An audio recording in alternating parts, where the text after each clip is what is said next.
하루 종일 바빴는데 돌아보니 정작 한 일이 별로 없다고 오늘만 세 번째 생각한 기독교인이 있다면 주목하십시오. 오늘 소개할 책은 나는 왜 이렇게 바쁠까? 누구나 한 번쯤 던져봤을 질문이 그대로 담긴 책 제목입니다. 이 책을 읽으며 더욱 고개가 끄덕여지게 된 이유 하나는 저자 자신도 바쁨에 허덕이는 사람 중 하나로서 스스로 솔직하고 유쾌하게 이를 고백하고 있기 때문인 듯합니다. 사실 나는 이제 막 지상에서 1m쯤 올라가서 발끝을 세우고 다음에 디뎌야 할 부분을 찾고 있는 사람에 가깝다.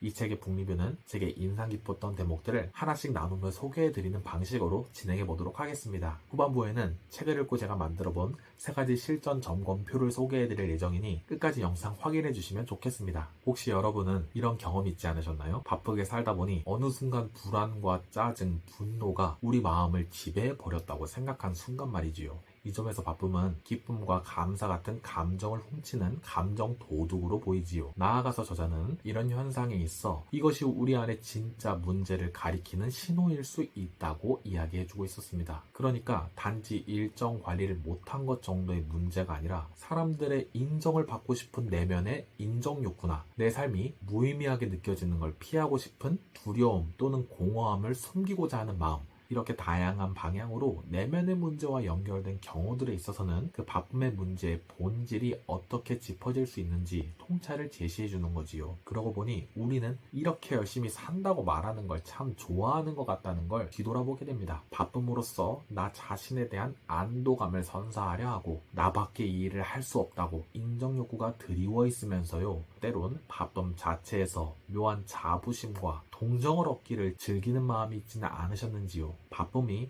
이렇게 나를 섬기는 욕구들과 친해지는 것은 피할 수도 있어야 하겠구나. 제 경우는 좀 더 생각해보고 싶어졌습니다. 이 책에서 던져진 질문 중 아주 인상 깊게 기억에 남아있는 게 있어요. 선한 일을 하려고 하는가? 아니면 선하게 보이려고 하는가?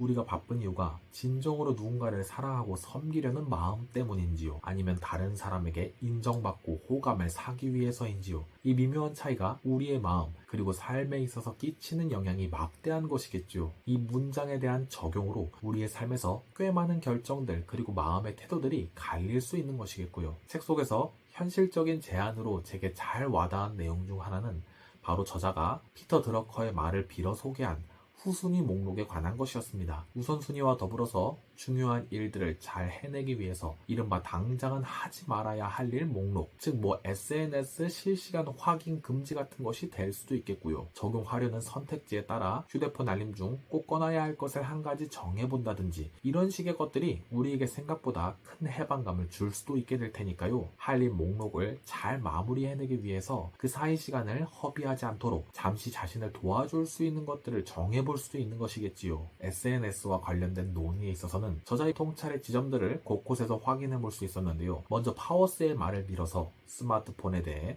끝없는 인간 상호작용의 축제로 표현된 지점이 제게 인상 깊었습니다. SNS를 통해 밤낮 없이 인정받고 관심을 끌려고 하는 바쁜 마음, 그 소음 속에서 피해 나오기 어려운 건 우리 내면에 큰 구멍을 마주할까 두려워하는 심리이지 않겠느냐고. 이런 대목들에서 그런 현대인의 심리를 잘 드러내 보여주는 것 같았고요. 또한 주머니 속에 있는 그 직사각형이 우리를 끊임없이 두드리고 있다고, 그러기에 우리에게는 때론 화면 안식일이 필요해 보인다고, 가족 안에서 그것을 함께 실천할 방법을 마련해 볼 수도 있겠다는 제안의 대목, 그런 부분들도 떠올랐고요. 바쁘게 산다고 그게 꼭 우리가 신실한 그리스도인인 건 아니라고, 그냥 다른 사람들처럼 바쁜 것일 수 있다고. 그래서 그리스도인들은 바쁨 자체보다 그 바쁨의 이유가 무엇인지, 그로 인해 놓치고 있는 일은 없는지도 잘 생각해 볼 수 있어야 하겠구나 생각하게 됩니다. 삶을 살아가고 사랑을 실천하거나 열매 맺는 일을 위해 바쁨은 어쩌면 당연하고 피로는 동반되는 것일 수 있을 테니까요. 하지만 예수님께서 이미 우리에게 주시고 허락하신 쉼과 안식과 평안이 있는지, 바쁨의 한가운데서 길을 잃었다면 우리에게 회복될 자리로는 무엇이 있을지요? 그런 걸 돌아볼 수 있을지도 모르겠네요. 이 바쁨으로 우리의 영혼은 앞으로 나아가고 있는지, 또는 영혼이 갉아먹히고 있지는 않은지, 그 점에서 우리 그리스도인들에게 필요한 자세는 무엇일지요? 오늘 북리뷰의 마무리로 점점 가면서 두 대목을 인용해보고 싶네요. 우리가 매일 해야 할 일을 생각할 때마다 먼저 그리스도께서 우리를 위해 이미 하신 일을 분명히 기억해야 한다. 그분이 우리에게 하신 약속을 모두 지키셨기에 실패 속에서도 계속 그분에게 돌아갈 수 있다. 꿈을 하나도 이루지 못하는 것보다 훨씬 더 나쁜 것은 바로 꿈을 전부 이루는 것이다. 온 세상이 우리를 알게 된다 해도 하나님이 알아보지 못하시면 그게 다 무슨 소용인가? 마지막으로는 책을 읽고 만들어본 3가지 실전 점검표를 소개해드리겠습니다. 첫째, 오늘 내 기쁨과 감사 지표는 몇 점인가? 둘째, 이 일은 선한가 아니면 선해 보이려는 것인가? 셋째, 반드시 하지 않을 후순위 한 가지를 지금 정했는가? 이 책을 통해 우리의 바쁨의 질이 달라졌으면 좋겠습니다. 저처럼 어린 자녀들을 돌보는 분부터 커리어 폭주 중인 2030들, 스마트폰을 벗삼은 모든 세대를 아울러 이 책을 가지고 함께 더 풍성한 이야기를 나눠볼 수 있으면 좋겠습니다. 이렇게 해서 오늘의 베블리오테카 북리뷰를 마무리합니다. 그렇게 분주함이라는 주제를 놓고 보면서 우리 마음의 상태를 진단해주기도 하는 책, 디지털 시대의 끊임없는 소음과 정보 속에서 무감각해진 우리의 마음을 다시 일깨워줄지 지도 모를 책, 마음 깊은 곳 두려움과 공허함을 덮기 위해 사용된 그 바쁨의 문제를 비로소 직면하게 해줄 책. 이 책 나는 왜 이렇게 바쁠까를 여러분에게 추천해드리고 싶습니다. 도움이 되셨다면 구독과 좋아요 부탁드립니다. 다음 이 시간에 또 다른 재밌고 유익한 콘텐츠로 다시 만나 뵙도록 하겠습니다. 그럼 다음에 다시 만나요.